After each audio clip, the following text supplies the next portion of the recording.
Young tiger junior NTR అభిమానులకు మరియు సినీ ప్రియులకు ఇది ఒక విచారకరమైన వార్త.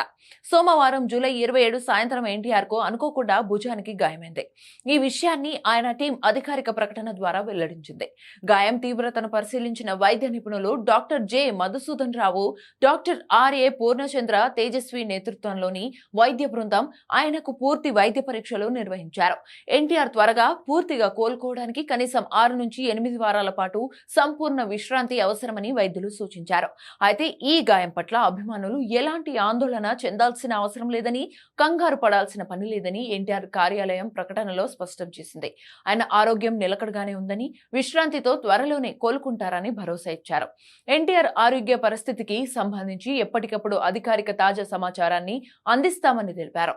ప్రస్తుతం ఎన్టీఆర్ పలు భారీ ప్రాజెక్టులతో బిజీగా ఉన్న సంగతి తెలిసిందే. ప్రశాంత్ నీల్ దర్శకత్వంలో డ్రాగన్ సినిమా షూటింగ్ లో పాల్గొంటున్నారు. వచ్చే ఏడాదిలో ఈ సినిమా రిలీజ్ కానుంది. అయితే గాయం కారణంగా వైద్యుల సలహా మేరకు ఆయన కొన్ని వారాల పాటు షూటింగ్లకు దూరంగా ఉండనున్నారు. ఎన్టీఆర్ త్వరగా కోలుకోవాలని ఆయన అభిమానులు, సినీ ప్రముఖులు సోషల్ మీడియా వేదికగా ఆకాంక్షిస్తున్నారు.